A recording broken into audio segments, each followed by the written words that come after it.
morning! We're so excited. I know. We wanted to make this video because, for me personally, you guys know I had a transplant back in May of 2015.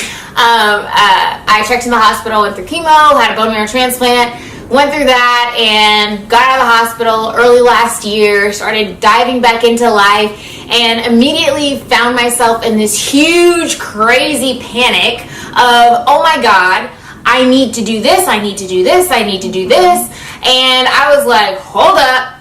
So let me give you an example. I applied to several different airlines, and of course, I got the job, you guys. I got those jobs. I moved to California to be an actress and to pursue my dream like many people do. And getting out of the hospital, I think I just felt a lot of pressure, which honestly, when I was in the hospital, I had this crazy piece of just surrender to God. Mm-hmm. And then all of a sudden, as I was in a very quiet place. When you're in a hospital room by yourself in the quiet, and then when you're at home sick in the quiet, you have a lot of time to just have peace. Like, I remember I would just be sitting here at home listening to the birds chirp, and I would be crying because I thought it was so beautiful, because I just had so much peace. Yeah. But then as I started to re-enter into the world, I started letting that panic of like, oh my God, I've lost 2 years. Like, what am I going to do? So I applied to those airline jobs. I got the jobs. And you guys, I had no peace at all. Brie will tell you. I was like on the phone with her. I didn't know what to do because I got the job offer. I was concerned about my bones because I have bone pain. I was like, oh my gosh, like if I take the airline job, am I giving up my dream of acting? And honestly, I hadn't even accepted the job yet, and I had no peace at all. So I thought, okay, God, well, I don't have peace about this, and I'm not even working for them yet, so this can't be it. So I basically turned that job down, and it hit me that we have to live a life of intention and purpose and faith.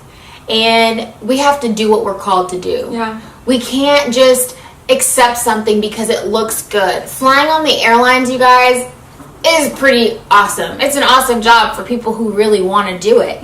You get to fly all over the world. You get to meet people, try different foods, and be surrounded by different cultures, and just learn a lot. So that was such an amazing opportunity, but the point is that we can be so enticed in life by things that look good right now, and we could be like, oh my God, like, in that panic. But I just wanted to encourage you guys, like, to have faith in God and what He has called you to do. Because honestly, if you do take on those things that are enticing to you right now, to your physical eye, it is really just a setup. It's a setup for failure. I have people in my family who had dreams and ambitions and desires from when they were 5 years old, and now they're in their 60s, and those dreams and ambitions have never gone away. Just because time passes by, and just because you try to manipulate yourself into thinking that you want to do something else, that's not going to work. Those things and those ambitions and those passions and those things that drive you, God put those there. And so I just want to encourage you guys to get back into that faith, that childlike faith of, I'm taken care of. I know, like, we have to pay our bills. I know that, you know, the struggle is real, but God is also real. And so I just want to encourage you guys, you can do two things. You can, you know, go after something that you shouldn't go after in your weak moment because it looks good, or you can solely depend on God to really fulfill you for what you're called to do. So for me, it was turning down the airline jobs and focusing on what God has put in me, and knowing that He's going to make provision for the things that I desire. And it's just leaning on Him for that fulfillment to do the things that I know that I'm called to do. Yeah. And I think the word fulfilled is so important, because you can fill up your life. You can fill out your calendar and be super busy, but not still feel fulfilled, like not feel complete, or that you're here on purpose and that you're doing what you're called to do. And so I think that's what's so important, is that a lot of times we definitely take the safe route. We take the route that we can understand in our heads. if it's beyond our understanding, then like, oh no, like we can't handle that. But we're supposed to live beyond our understanding. And like that's where God comes in. It's like, and I think that's why he puts those almost like impossible like dreams in our hearts, because he knows we can't do it alone. And he does it because he's like, okay, I'm doing this because I'm making you rely on me. Not because I'm some insecure God that needs your attention or that needs to be needed, but you need me, and I know that. Like, you have a God hole in your life that only I can fill. Like, no job, no promotion, like no man, no amount of money can fill that up. Trust me, guys. Like, I've made a ton of money and I've had my salary cut in half, and it's like, I still need God, like no matter what. And nothing ever changes. I'm like, oh, if I just get this promotion, like then I'll be happy. Like then I can go after my dreams. It doesn't exist. You're on a hamster wheel, feel like you're going somewhere, but you're really not going anywhere. And it's really God drawing you in and creating that relationship, creating that need for him that really makes you feel fulfilled and whole and complete.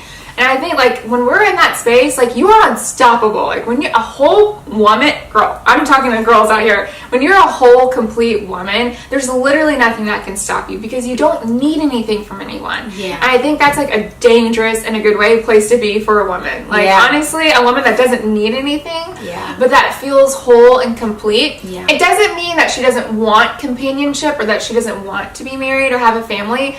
But it's like the desperation isn't there anymore. Yeah. And I think so many, especially women, we live in this desperate, like, competitive world where it's like, oh my gosh, she got that. Like, oh, what do I have to do to get that? Like, oh, she has this guy. Like, oh, like, I'm never gonna have. Yeah. There's enough to go around. That's the thing. It's like God is so fulfilling and he's so enough for all of us. And that if we just, like, literally seek a relationship with him, which is really just... It's like a relationship that I have with Cierra. Like, I call her, I check on her. When she's not answering, I blow up her phone. 20,000, I'm not kidding. 20,000. It has happened. I'm like, hey, I'm about to stop by your house. Like, you haven't answered. What's happening? Where are you? Hey, are you okay?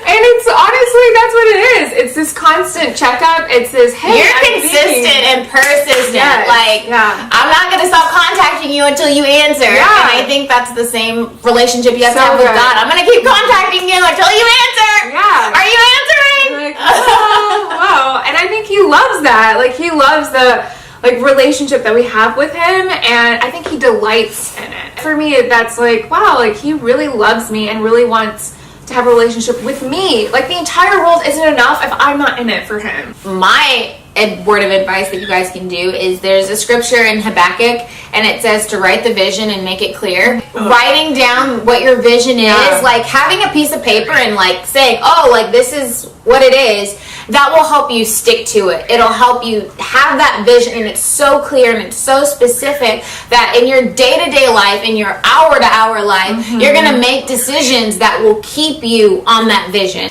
I guess my word of advice is, in order to like really believe in God, you have to trust him, and you can't trust him when you don't know. So it's like you honestly have to spend time with him. And I know that sounds really easy and it sounds almost too simple, but it is what it is. It's any other relationship. You have to spend time to grow it, and you have to spend time for you to get to know the Lord. And it's like, you can't expect to have this strong relationship that you trust him and you can live free and like, okay, Lord, here's my life, if you don't even know him. Yeah. So it's really spending time with the Lord and then taking that practical step of writing down your vision, taking it before the Lord and say, God, like, I know you put this in my heart, and like, I'm going to live according to this vision. We're with you guys. Yes. We do want to pray for you guys. Yeah. If you ever have something that you're trying to decide on, please pray for me. Yes. Shoot, like, oh my gosh, I don't spend my quality time with God every day like I should. Like, that's something that I have to continue to make the most important, because if you make that important, like, he'll make you, like, you'll be in his purpose if you keep him first. So yeah, keep us in your prayers. We'll keep you in our prayers. And we would love to hear anything else that you guys are dealing with so we can talk about it. Yeah, comment below. So definitely comment so we can pray for you guys and talk about it, because most likely whatever you're going through, someone else is going through that too. 100%. Probably us, actually. Yeah, probably us. But the best way to combat these things is to talk about it. Yeah. So we will talk with you next time. Have a wonderful week, you guys. Bye.